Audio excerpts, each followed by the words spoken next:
하나님의 말씀은 마태복음 5장 4절입니다. 마태복음 5장 4절 다 같이 읽겠습니다. 시작. 애통하는 자는 복이 있나니 그들이 위로를 받을 것이며. 아멘. 잘 들리시나요? 네. 오늘 그 애통하는 자, 지난 시간에는 뭐였었죠? 심령이 가난한 자. 그 심령은 나의 생각이 아니라, 사람의 마음이 아니라 뭐라고 그랬어요? 영이라고 그랬습니다. 푸뉴마라고 그랬죠? 푸뉴마, 영 안에서 가난한 자, 그런 뜻이었어요. 절대적인 가난, 하나님께 향한 그 갈급함, 사슴이 시냇물을 찾아 헤매이듯이 그런 갈급함이 있는 자에게 천국을 주신다, 그런 말씀이었어요. 오늘 말씀은 그 말씀과 좀 비슷합니다. 맥락은 같은 거예요. 그런데 애통하는 자라고 그렇게 되어 있어요. 복받은 자여, 복받은 자들이여, 애통한 자다. 그 애통하는 자는 위로를 받을 것입니다. 그런 말씀입니다. 세상에서는 애통하는 마음을 가지고 있는 사람은 위로를 받나요? 안 받나요? 위로를 받을 수도 있고 못 받을 수도 있을 거예요. 누구한테요? 남편한테, 또는 아내에게, 또는 부모님한테 우리가 위로를 받을 수도 있겠죠. 여기서 위로라고 했을 때, 위로라고 하는 것도 우리의 세상적인 그런 관점이 아니고요. 애통이라고 하는 단어도 그런 단어가 아니에요. 그러니까 이것도 역시 그 하나님의 영이 부어졌을 때 오는 현상을 얘기하는 겁니다. 마치 이런 거예요. 애통이라고 하는 것은 애간장이 끊어진다는 말이 있잖아요. 애간장. 근데 우리가 살면서 어떤 그 상황에 부딪혀서 오는 그런 애간장이 끊어지는 그 애통이 아니고 하나님을 향한 애통이에요. 하나님께서 해 주셔야만 되는 어떤 상황이 있다고요. 그게 뭘까요? 그건 구원밖에 없어요. 구원. 우리의 영적 구원이에요. 그래서 이 애통이라고 하는 단어는 이 단어 자체가 펜데오라고 하는 단어인데요. 펜데오. 이 펜데오는 파스카라고 하는 유월절에서 유래됐어요. 그러니까 애통이라고 하는 단어가 유월절과 관계되는 단어예요. 유월절. 유월절이 뭔데요? 유월. 누구의 죽음으로 죽음이 넘어가는 거잖아요. 그렇죠? 넘어가는 거예요. 그래서 구원이죠, 그게. 그러니까 이 애통이라고 하는 것은 그 구원을 받지 못해서 나를 제발 구원해 주세요 라고 하는 그런 애통을 말하는 거예요. 그것과 관계없는 것은 애통이 아니에요. 성경적인 애통은 그거 하나밖에 없어요. 나를 구원해 주세요. 그겁니다. 그걸 이제 실질적인 그 성경에 나오는 이야기에서 보면 출애굽 사건 때 모세를 하나님이 보내기 전에 애굽에 있던 그 이스라엘 백성들이 애통을 먼저 한 거예요. 그 400년 동안 잘 살다가 막판에 와서 노예 생활을 하게 됐지 않습니까? 그때 그 다스림, 그 애굽의 다스림에서 벗어나고 싶은 간절함이 있었단 말이에요. 하나님 살려주세요 그랬다고요. 그게 애통이에요. 그게. 그런데 하나님 입장에서는 그냥 살려줄 수가 없는 겁니다. 자신이 죽으셔야 되는 거예요. 그러니까 유월절이 되어야만 그들이 구원받을 수 있어요. 그러면 그걸 아는 우리로서는 이렇게 되겠죠. 하나님 빨리 죽으세요. 그래야 내가 삽니다. 그거 아니겠어요? 그게 말이 쉽지. 내 입에서 그게 말이 나올 수 있을 것 같아요? 하나님 빨리 죽으세요. 죽어주셔야 내가 구원받는데. 근데 그게 애통이라는 거예요. 그걸 알고 구하는 게 애통이라는 거예요. 다시 말하면 좀 어렵게 들릴지는 모르지만 내 안에서 하나님이 죽으셔야 되는 거예요. 무슨 뜻인지 아시겠어요? 내 안에 있는 예수가 죽어야 되는 거예요. 예수가 누군데요? 결국은 나잖아요, 나. 그렇죠? 예. 나예요. 하나님을 섬기고 있는 나예요. 하나님이 건너편에 있고 하나님과 함께 되지 못한 나예요. 그래서 내가 그 하나님과 함께 죽어야만이 새 사람으로 태어날 수 있는 겁니다. 그걸 간절히 원해야 됩니다, 우리가. 그게 애굽에서 이스라엘 백성들이 살려주세요 라고 하는 그 내용이에요, 그게. 그러니까 하나님이 이제 모세를 보내잖아요. 그렇죠? 이런 말씀이 하셨죠. 출애굽기 3장 9절에 보면 이제 가라, 이스라엘 자손의 부르짖음이 내게 달하고 애굽 사람이 그들을 괴롭히는 학대도 내가 보았으니, 애굽 사람에게 학대를 받았던 그 이스라엘 백성들, 그들의 부르짖음을 하나님이 보셨다 이겁니다. 그들의 애통을 보셨다 그런 얘기예요. 우리도 그 애통이 있어야 하나님이 보시는 거예요. 하나님이 안 보시겠어요? 하나님은 다 보시죠. 그런데 구원은 애통에서부터 시작이 된다는 거예요.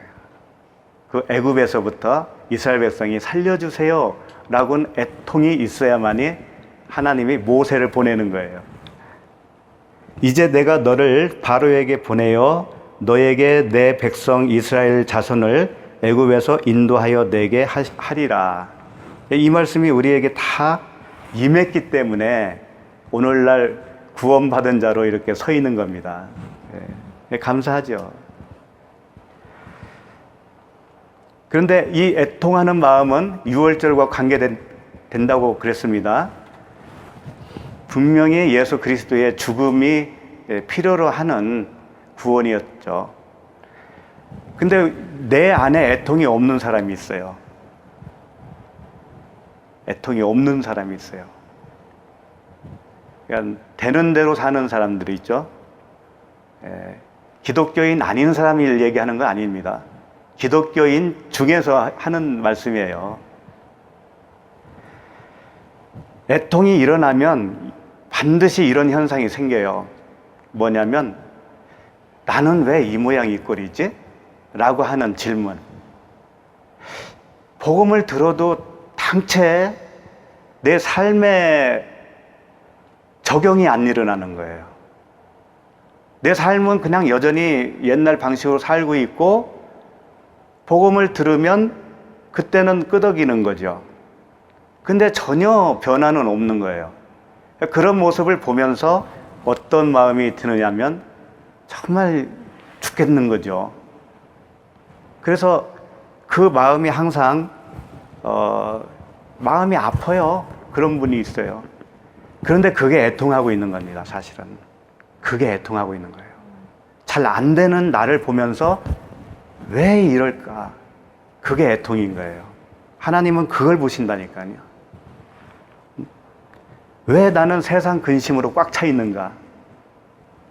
세상 근심으로 꽉 차 있는 것 자체가 뭐예요? 누구를 못 믿는 거죠? 하나님을 못 믿는 거예요. 그런데 다 알고는 있는 거예요. 손금 보듯이 하나님은 나의 모든 것을 보고 계시는데 내가 걱정하고 있는 거예요.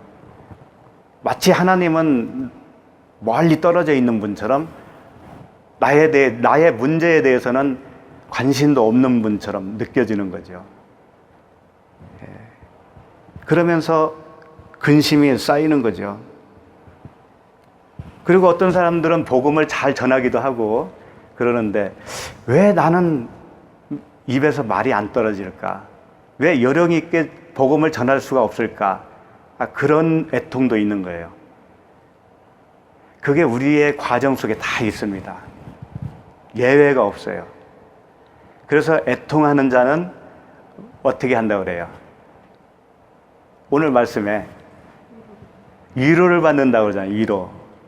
그럼 위로받는 게 어떻게 되는 것이 위로받는 걸까요? 위로받는 것. 하나님이 등 툭툭 두들겨주면서 그래 조금만 참어 내가 너 도와줄게 이런 걸까요? 내 상한 마음을 달래주는 어떤 그런 것일까요? 이 위로라고 하는 게요 파라칼레오라고 하는 단어인데 어떤 단어냐면 어디서부터 불러내었다 그런 뜻이에요.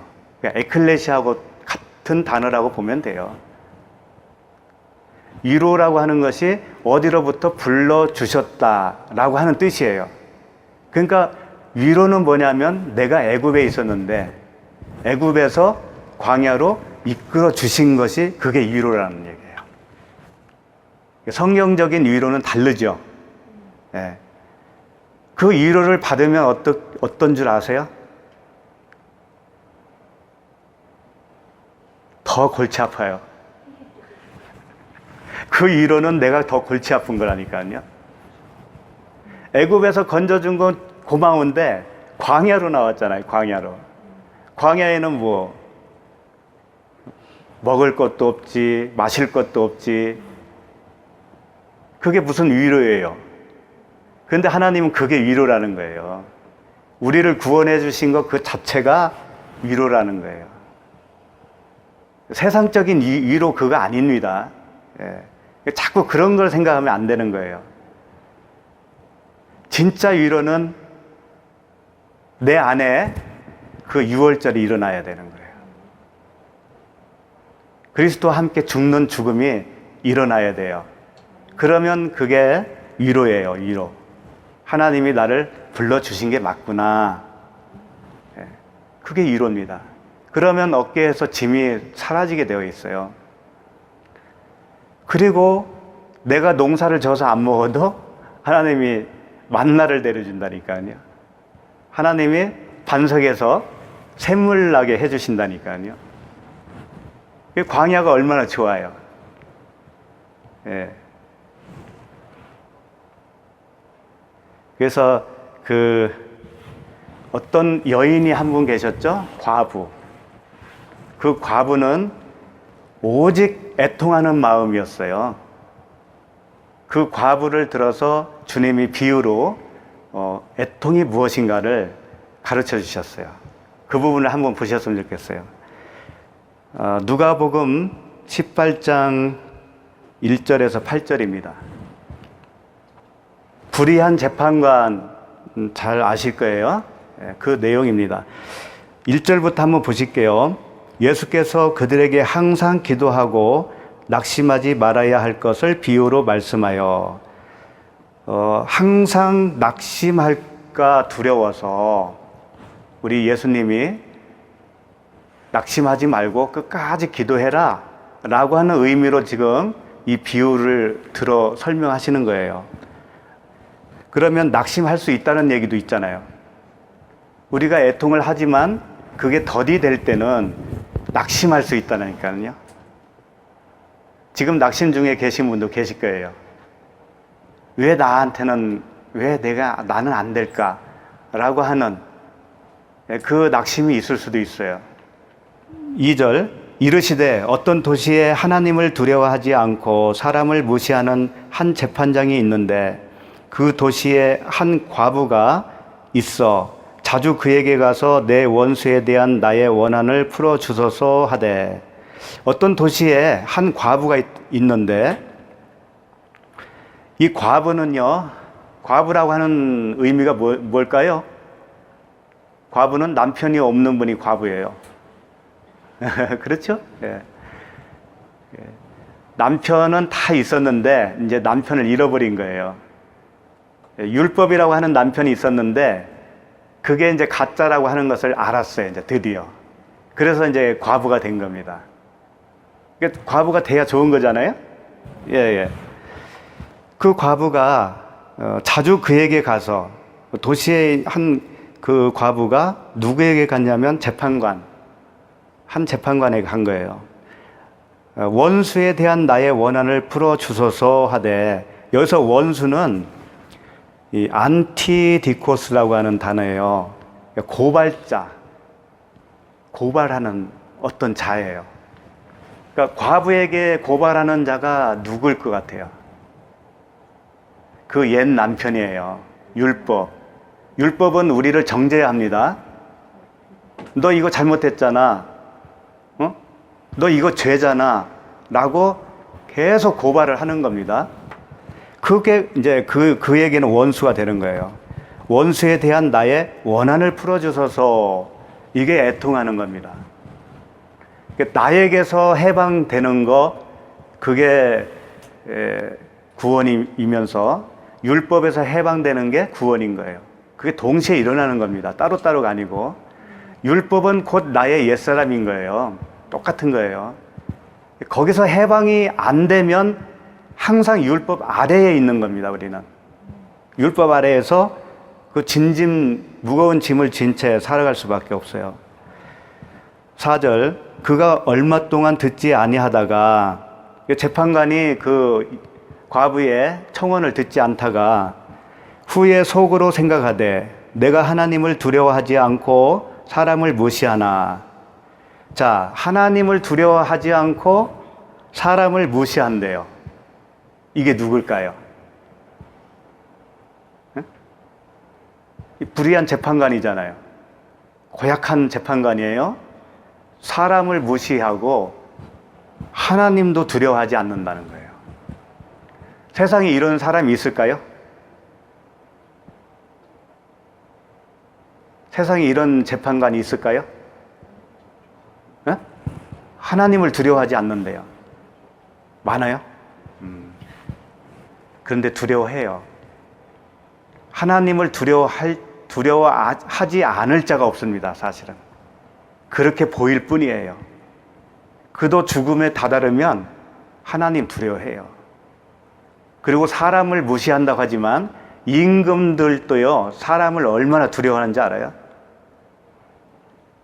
그 알렉산드로 대왕이라든가 히틀러도 그랬잖아요. 히틀러도 그 음식에 누가 독을 탔을까? 밤에 누가 총 들고 침입할까? 그런 두려움 속에서 살았다고 그래요. 그러니까 사람을 엄청 두려워하는 거예요. 그러면 하나님도 두려워하지 않고 사람을 무시하는 자가 누구냐면 예수님밖에 안 계신 거예요.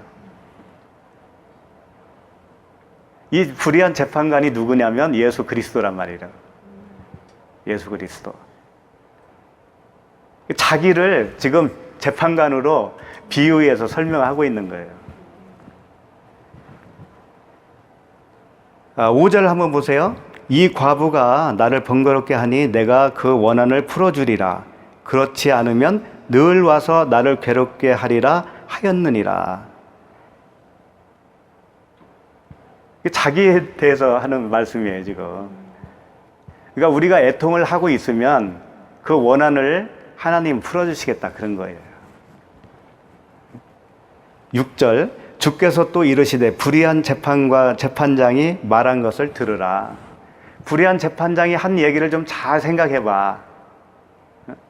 그게 내가 할 말인데 불의한 재판관이 뭐라고 했냐?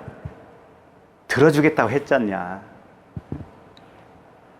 7절, 하물며 하나님께서 그 밤낮 부르짖는 택하신 자들의 원한을 풀어주지 아니하시겠느냐? 그들에게 오래 참으시겠느냐? 지금까지 정말 왜 나에게는 그런 일이 안 일어날까 하면서 애통해 했던 분들이 있다면 이제 오늘로 마감했으면 좋겠어요. 네? 오늘 주님이 다 풀어주는 역사가 일어나면 좋겠어요. 네. 8절, 내가 너희에게 이르노니 속히 그 원한을 풀어주시리라. 그러나 인자가 올 때에 세상에서 믿음을 보겠느냐 하시니라. 반드시 그 재판장에게 자주 나가서 탄원을 요청하는 것처럼 하나님께 요청을 낙심하지 말고 끝까지 한다면 반드시 풀어주겠다라는 약속이에요. 그런데 그렇게 할 사람이 별로 없다 이거예요. 그렇게 끝까지 매달릴 사람이 없을 거다 그런 얘기라니까요. 이 비유의 첫 서두에서는 항상 기도하고 낙심하지 말아야 할 것을 비유로 말씀했어요. 기도에 대해서 말씀하신 것 같았는데 끝에 가서는 믿음을 보겠느냐 그랬습니다. 인자가 올 때에 세상에서 믿음을 보겠느냐. 그러니까 기도와 믿음은 같은 거예요. 어떤 기도를 하는가가 어떤 믿음을 가진 건가 같은 거예요. 그래서 그분의 그 믿음의 상태를 보려면 기도하는 거 보면 알아요. 기도의 내용 보면 알아요. 간단한 문제죠, 그게. 근데 주님이 지금 원하시는 믿음은 어떤 믿음인가 하면 그거 과부가 원한을 풀어달라고 하는 그거 한 가지. 그 한 가지를 집요하게 하나님께 매달리는 그 믿음. 그 믿음만 세상에서 하나님이 인정하는 믿음이라 그런 얘기예요. 다른 건 믿음은 필요 없어. 다른 기도는 필요 없어. 그런 말씀이죠. 그러니까 원수의 원함, 원수는 율법에 갇혀 있는 상태. 그 원한을 풀어주면 주님이 반드시 유월절 어린 양으로 죽어야 되는 거예요. 그래서 그분이 나로 오셨기 때문에 나와 함께 십자가에 매달리는 겁니다. 내가 심판을 받아야 되는 거예요. 그 율법에 의해서 심판을 받고 죽고 그리고 다시 태어나는 거예요. 그러니까 항복하면 되는 거예요. 우리는 항복. 나는 항복할 수밖에 없는 존재였구나. 내 스스로 열심히 개척하면서 살아오려고 했던 그 수많은 세월들, 나의 의로 점철된 그 많은 세월들이 사실은 아무것도 아니었구나. 그걸 내가 정직하게 인정하는 겁니다. 그래서 지금부터는 주님이 인도하세요. 주님이 나를 업고 가세요. 라고 하는 고백 속에서 이제 그 새 생명을 달라고 집요하게 요청을 하는 거예요. 그래야 됩니다. 유명한 말씀인데 창세기 22장 8절에 보면 이제 아브라함에게 그 이삭 하나 그 독생자 있죠? 독생자가 아니라 독자 독자 이삭을 하나님께 바치라고 그랬잖아요. 근데 아브라함이 두 말 없이 네 그랬습니다. 그렇게 할 수 있을 것 같아요? 아브라함이 예 그랬다니까요. 아니 어찌 그런 일을 저에게 요구하시나이까 하나님. 해도 너무하십니다. 그럴 거 아니에요. 우리 같으면. 그것만은 안 돼요 주님. 그럴 거 아니에요. 우리가 복음으로 산다고 하는 것은 그런 눈이 열리는 겁니다. 어떤 눈이요? 이삭이 자기 아들이 아닌 것으로 볼 수 있는 눈. 아브라함이 자기 독자 이삭을 자기 아들로 봤다면 그거 드릴 수 있을 것 같아요? 못 드려요. 그거 못 드려요. 그럼 어떻게 그걸 봤을까요? 아브라함은. 자기 아들 이삭을 어떻게 봤길래 서슴없이 번제로 드리겠다고 허락을 하겠느냐는 거예요. 도저히 그렇게 안 되겠죠. 우리 같은 경우는. 그런데 돼요 그게. 그렇다고 오해하지 마세요. 우리 자녀들 그냥 팽개치고 너 오늘부터 내 아들 아니야. 그러면서 너 마음대로 살아. 이런 얘기 아닙니다. 내 마음에서 놓는 걸 얘기하는 거예요. 내 마음에서. 아브라함이 어떻게 알고 있었냐면 그 22장 8절에 이런 고백을 해요. 아브라함이 이르되 내 아들아 번제할 어린 양은 하나님이 자기를 위하여 친히 준비하시리라 하고 두 사람이 함께 나아가서 이제 그 이삭은 지금 자기가 드려져야 된다는 것은 꿈에도 생각 못하고 아브라함에게 질문을 한 거예요. 그 제사 드리려면 번제물이 필요한데 왜 번제물은 안 보이죠? 그런 거죠. 그 아브라함이 뭐라고 대답했냐면 아들아 번제할 어린 양은 하나님이 자기를 위하여 하나님 자신이 자기를 위해서라는 거예요. 자기를 위해서 친히 준비하시리라. 우리는 속아요. 나 때문에 주님이 돌아가신 줄 안다고요. 주님이 나 때문에 돌아가신 거예요? 아니면 누구 때문에 돌아가신 거예요? 하나님 자신을 위해서라는 거예요. 하나님 자신을 위해서. 그러니까 구원은 내가 당연히 받아야 할 걸로 우리는 생각하는데 절대 그렇지 않다라는 거예요. 하나님이 우리를 구원 안 해도 하나님에게 우리가 힐문을 할 수가 없어요. 왜 나는 왜 구원 안 해주셨어요? 라고 말할 수 있는 존재가 못 된다고 우리는. 그러니까 아브라함이 뭐라고 하냐면 하나님 자신이 자기를 위해서 친히 준비하시리라. 그렇게 말씀하셨어요. 그러니까 하나님은 이삭을 드리라고 했는데 아브라함은 이 이삭이 하나님이 준비한 자기를 위한 자기가 준비한 어린 양이다라고 믿은 거예요. 그러니까 내 아들이 아니다라고 한 거죠. 내 아들이 아니야. 하나님이 자기를 위해서 그 이삭을 준비한 것이다. 이렇게 생각을 했다니까요. 그 믿음을 가졌다니까요. 그러니까 서슴없이 내놓을 수 있는 거 아닙니까? 그렇죠. 그러니까 내 거가 아니라는 거예요. 내 몸을 통해서 나왔어도 내 거가 아니라는 거예요. 그 정도쯤은 돼야 됩니다, 우리가.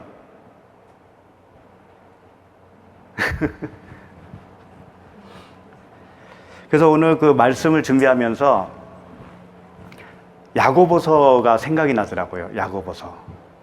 오늘 본문 말씀과 아무 관계가 없을 것 같은데 자꾸 야고보서가 떠올라서 봤는데 전혀 관련이 없는 게 아니었어요.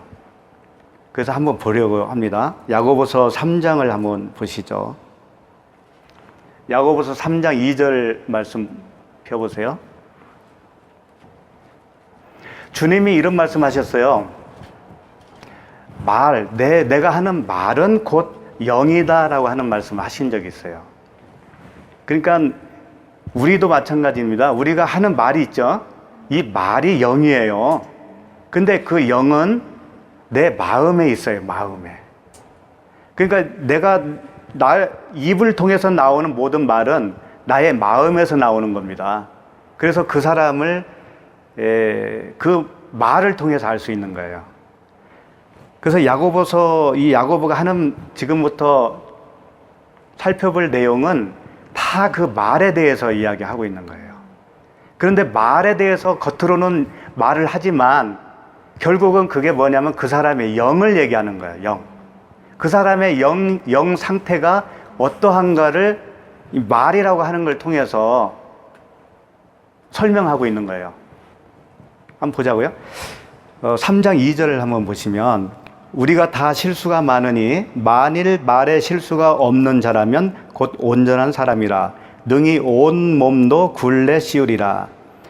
주님이 이렇게 말씀하신 적이 있죠. 내가 온전하니 너희도 온전하라 그랬잖아요.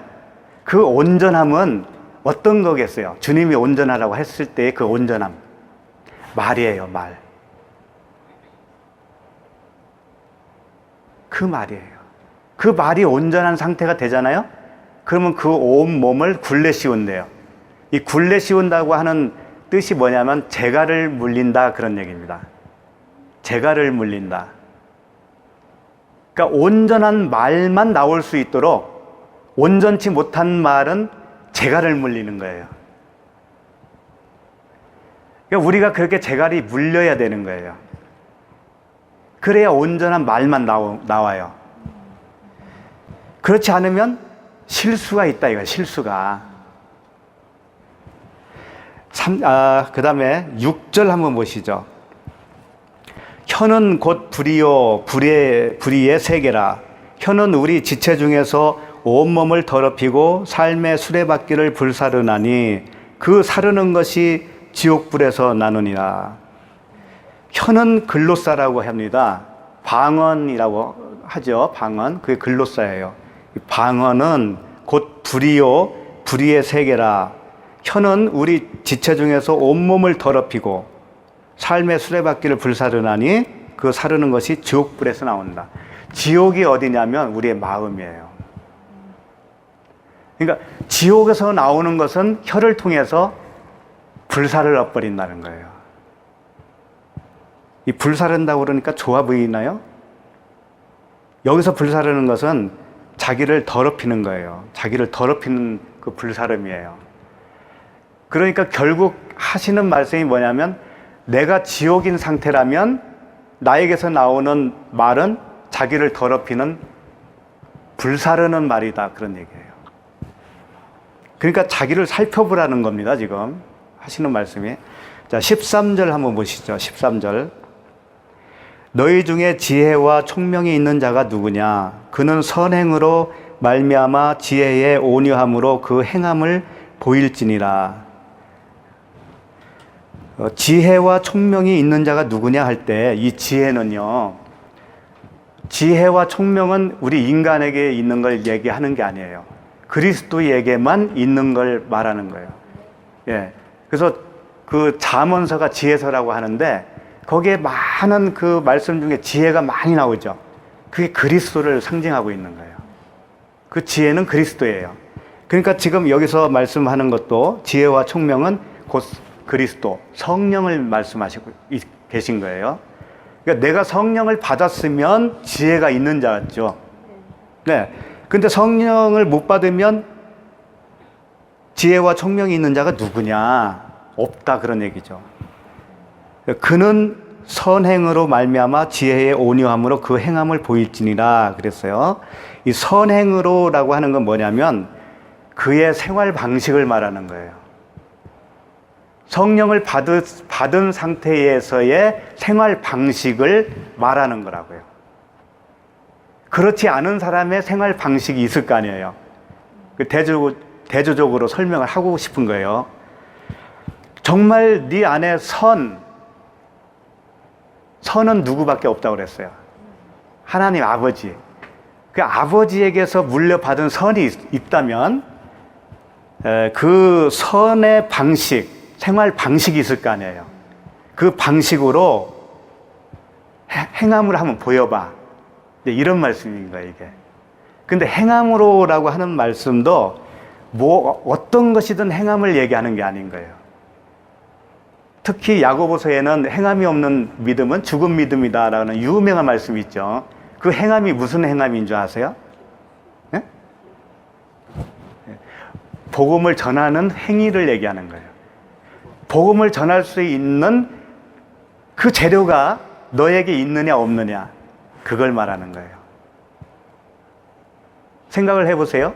행함이 없는 믿음이라고 하는 것은 내가 생명을 넘겨줄 수 있는 상태가 아니면 그건 행함이 없어요, 그 사람에게는. 그러면 믿음도 없는 거잖아요. 그럼 믿음이 있다라는 것은 그 복음도 같이 가지고 있다라는 전제가 되겠죠. 그러니까 그 믿음이 진짜 믿음인지 가짜 믿음인지를 보려면 어떻게 할 수 있느냐? 생명을 넘겨주는 그 행위, 그 행함, 그걸로 판결할 수 있다, 그런 얘기예요. 그러니까 야고보서의 그 행함을 어떤 것에 비유하면 안 돼요.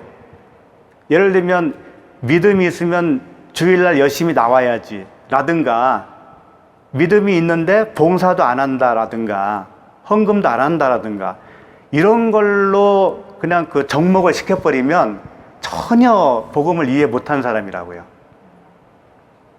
우리들도 그런 걸로 개념을 가지고 있으면 안 돼요. 그 행함은 예수님이 행하심을 얘기하는 거거든요. 예수님이 행하심이 뭐예요?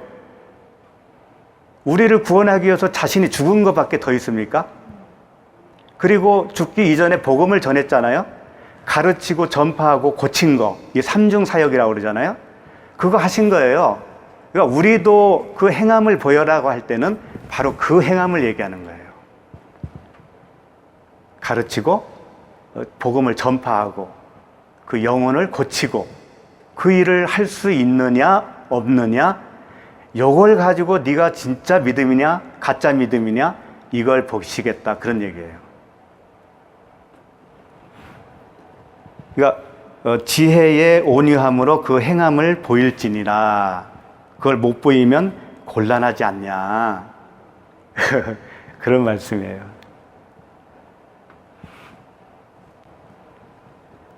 14절 한번 보시죠. 야고보서 3장 14절. 그러나 너희 마음속에 독한 시기와 다툼이 있으면 자랑하지 말라. 진리를 거슬러 거짓말하지 말라.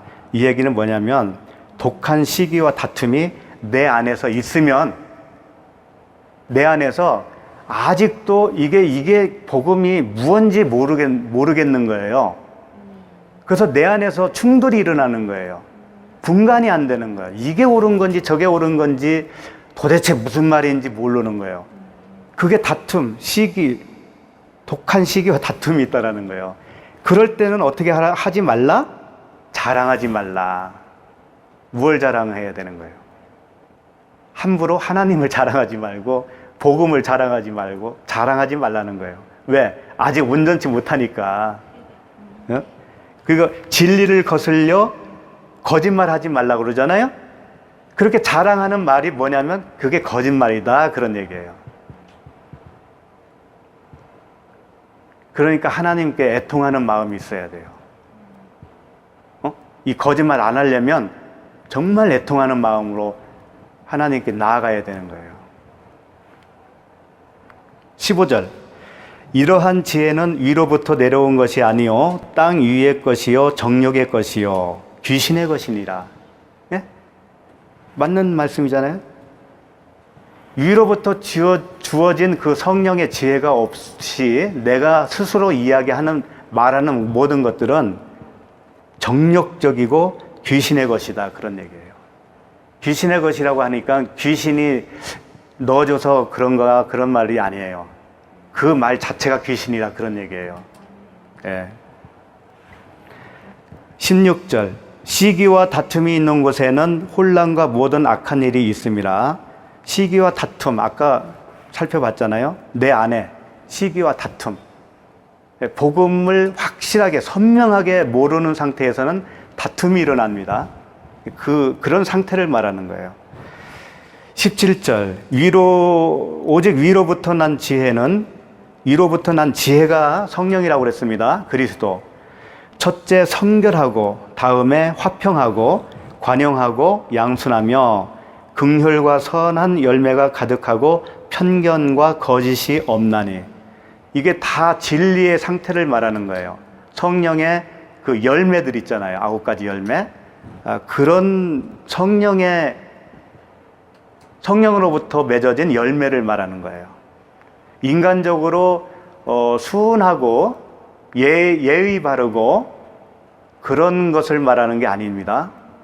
그렇다고 해서 쌓아놓아야 좋다라는 것도 아니에요. 겉으로도 순해요, 사실은. 자, 그 다음에 18절.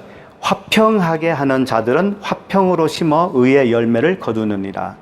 화평은 에이레네예요. 평안. 내가 너희에게 평안을 주노라. 이 평안은 세상에서 얻을 수도 없고 세상이 줄 수도 없는 평안이라고 그랬잖아요.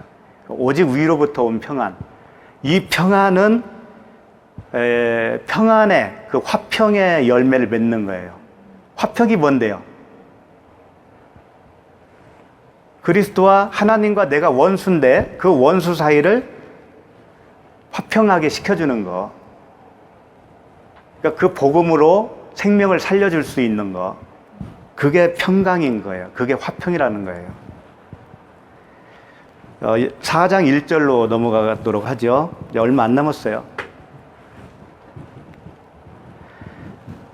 4장 1절, 너희 중에 싸움이 어디로부터, 다툼이 어디로부터 나느냐? 너희 지체 중에서 싸우는 정욕으로부터 나는 것이 아니냐? 지금 계속 같은 말씀이죠.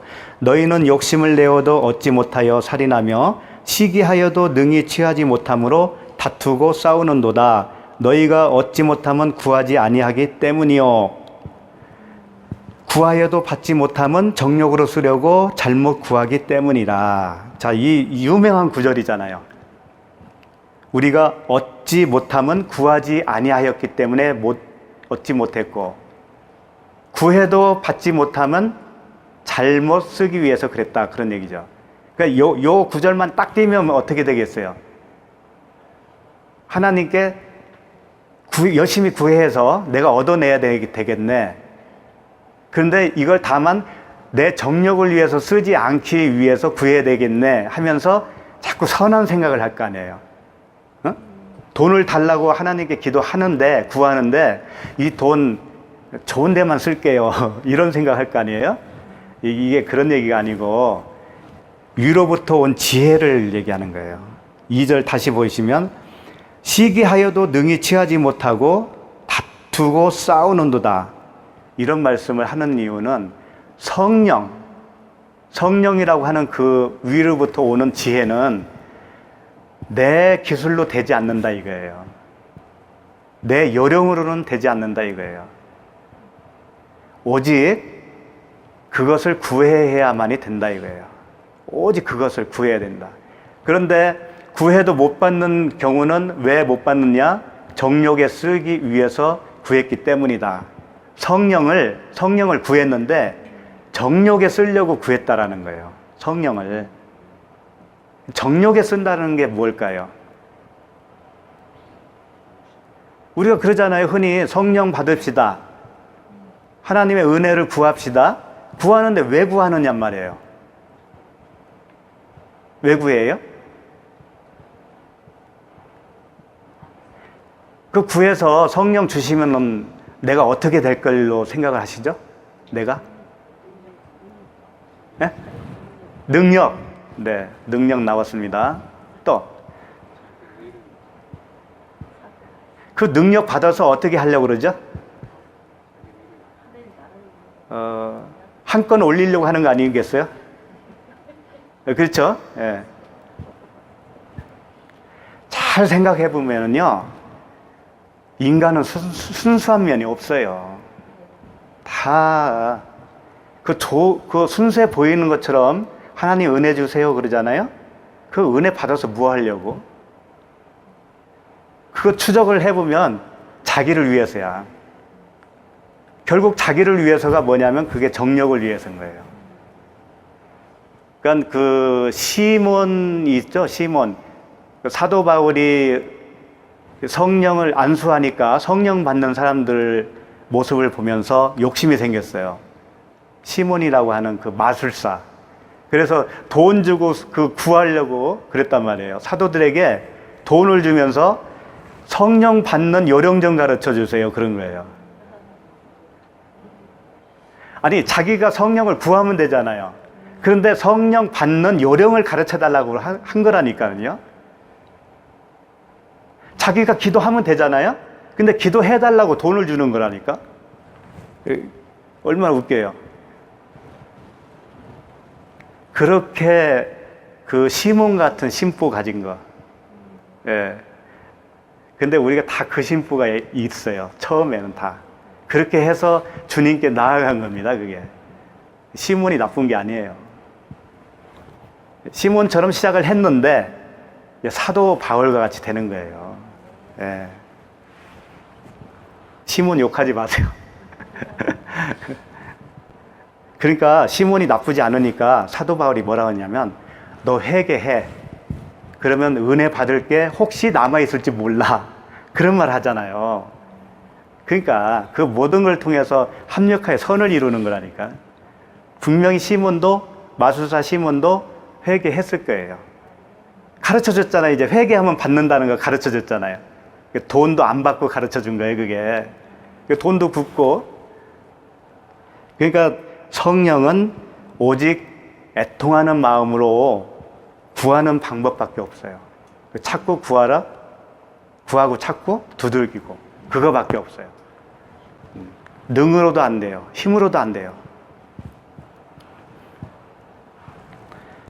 5절 말씀 보겠습니다. 4장 5절. 너희는 4절이구나.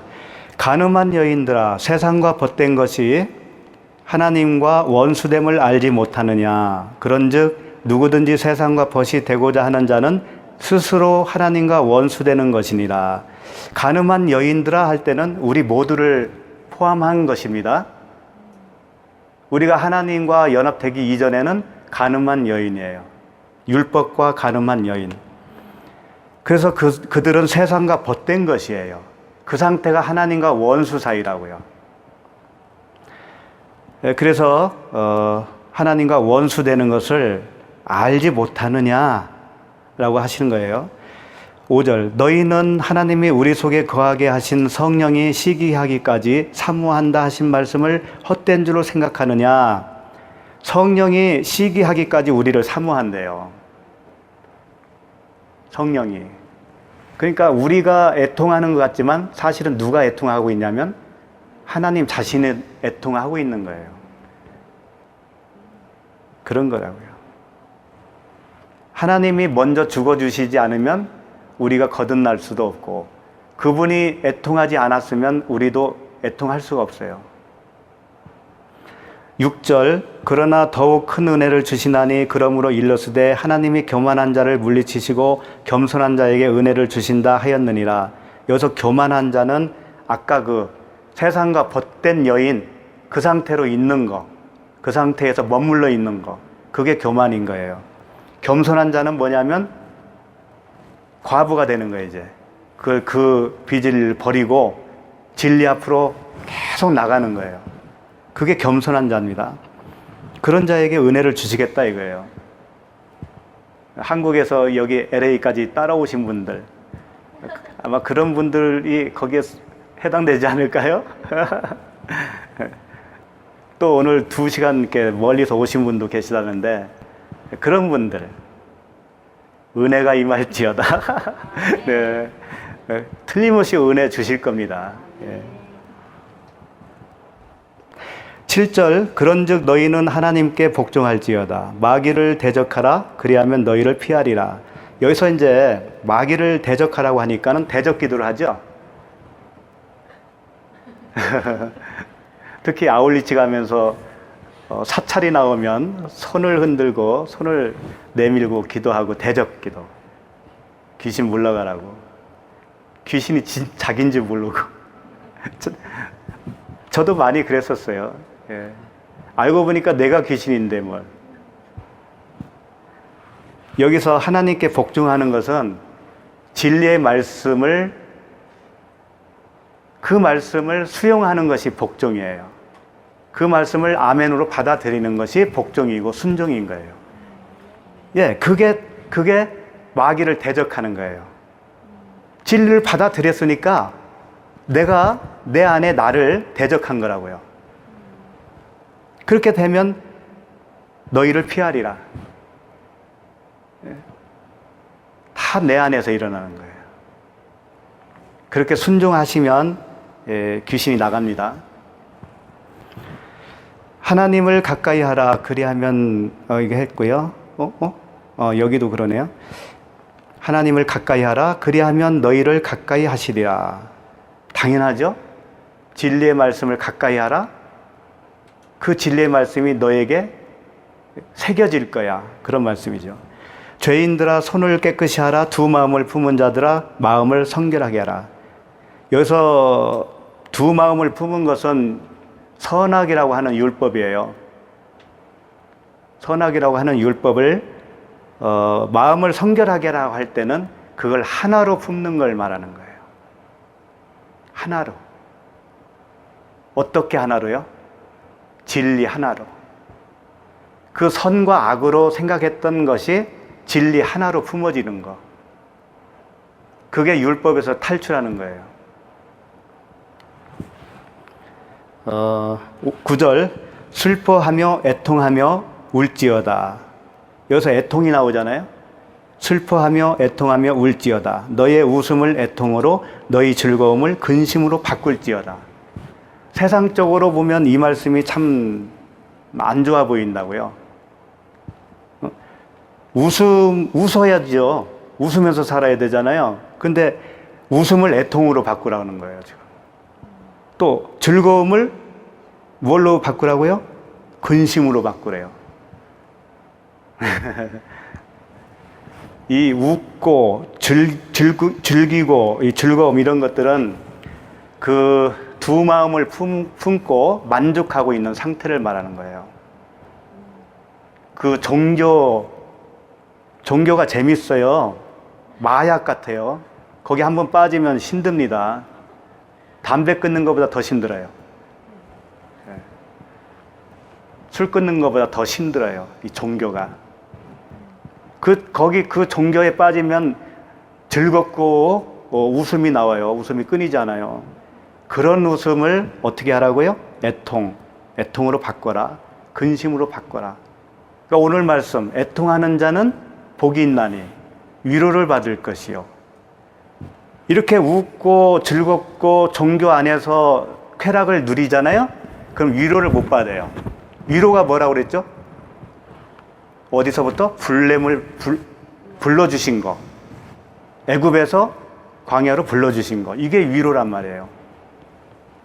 단적으로 말하면 구원이죠. 그 즐거움에 있으면 구원을 못 받는다. 그 위로를 받을 수가 없어. 그런 말씀인 거예요.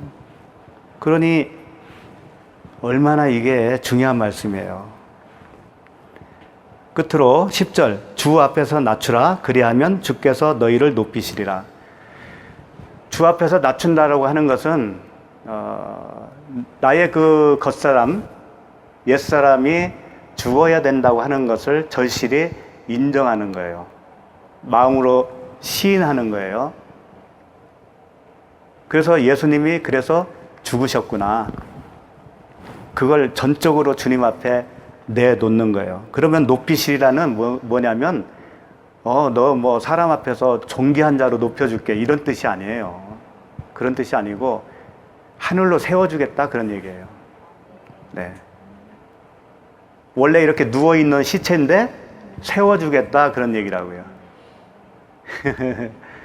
그것처럼 좋은 거 어디 있어요. 네.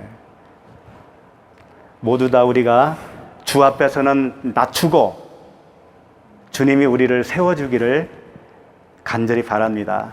네, 기도하겠습니다. 하나님 아버지 감사합니다. 애통하는 자는 복이 있나니 그들이 위로를 받을 것이며 나는 아무것도 아니라는 것을 알게 하여 주시니 감사합니다. 오직 주님께서 우리를 구원해 주시지 아니하면 소망도 희망도 없는 존재임을 간절히 알게 해 주시니 감사합니다.